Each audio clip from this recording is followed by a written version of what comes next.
नाशिक महापालिका निवडणुकीत राज्यातील महायुतीमध्ये मोठा भूकंप. शिवसेना शिंदे गट आणि राष्ट्रवादी अजित पवार गटाने भाजपला सोडून स्वतंत्रपणे निवडणूक लढवण्याचा निर्णय घेतला. अखेर महायुती दुभंगलीच. संपूर्ण राजकीय पार्श्वभूमी, कोण नाराज आणि कोण आक्रमक, सर्व माहिती या व्हिडिओमध्ये पाहूयात. नमस्कार, मी सिद्धार्थ गावंडे आणि तुम्ही पाहता सर्कल मराठी. नाशिक महापालिका निवडणुकीच्या तोंडावर महायुतीत प्रचंड गोंधळ माजला आहे. बीजेपीकडून स्पष्ट भूमिका न मिळाल्याने शिवसेना एकनाथ शिंदे गट आणि राष्ट्रवादी अजित पवार गट यांनी अखेर एकत्र लढण्याची घोषणा केली आहे. दोन्ही गटांमधील बैठक सोमवारी पार पडली आणि नंतरच हा मोठा निर्णय जाहीर करण्यात आला. युतीची इच्छा होती, पण बीजेपीकडून संपर्कच नाही, प्रतिसाद नाही, अशी नाराजी दोन्ही पक्षांनी स्पष्टपणे व्यक्त केली.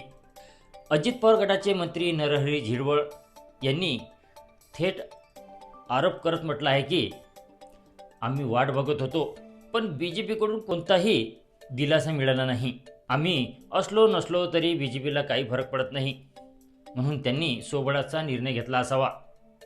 शिवसेना शिंदे गटाच्या नेत्यांनीही स्पष्ट केले की मोठ्या भावाने आम्हाला वाऱ्यावर सोडलं, विश्वासात घेतलंच नाही. यापूर्वी मंत्री गिरीश महाजन यांनी विरोधी पक्षातील मोठ्या नेत्यांना बीजेपीमध्ये घेऊन राजकीय समीकरणे पलटवली होती. यामुळेच भाजपची नाशिक महापालिकेसाठी सोबळावरची तयारी असल्याचे संकेत मिळाले आणि तिथूनच शिंदे अजित पवार गट एकत्र येण्याची प्रक्रिया वेगाने सुरू झाली. या नव्या युतीत जागा वाटपाच्या प्राथमिक अंदाजही समोर आला आहे. शिंदे गटाला 70 ते 75 जागा मिळणार असल्याची माहिती आहे, तर अजित पवार गट 40 ते 45 जागा मिळवणार असल्याची माहिती आहे. तसंच यामध्ये वंचित बहुजन आघाडीलाही सामावून घेण्याचा प्रयत्न असल्याची माहिती सूत्रांकडून मिळत आहे. शिंदे गटाचे उपनेते विजय करंजकर यांनी बीजेपीवर गंभीर आरोप केले आहेत. त्यांनी म्हटलं की उमेदवारी अर्ज भरायच्या शेवटच्या क्षणी बीजेपी इतर पक्षातील लोकांना गोळा करत होती. आम्हाला चर्चेत घेतलंच नाही, म्हणून आम्ही एकत्र आलो. या विधानांनी महापालिका निवडणुकीतील संघर्ष आणखी तीव्र होणार असल्याचे हे स्पष्ट झालेले आहे. मित्रांनो, म्हणजेच आज हा अर्ज भरण्याचा शेवटचा दिवस आहे आणि सोमवारी सायंकाळपर्यंत फक्त शिंदे गट आणि अजित पवार गट यांनीच अधिकृत युती जाहीर केली होती.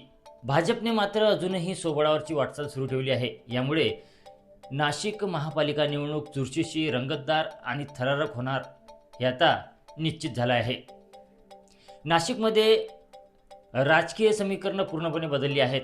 महायुतीतील दुभंग, शिंदे अजित गटाची एकजूट आणि बीजेपीचं सोबळावरचं रणधैर्य यामुळे निवडणूक कोणाच्या बाजूकडे झुकणार हे कमेंटमध्ये नक्की लिहा.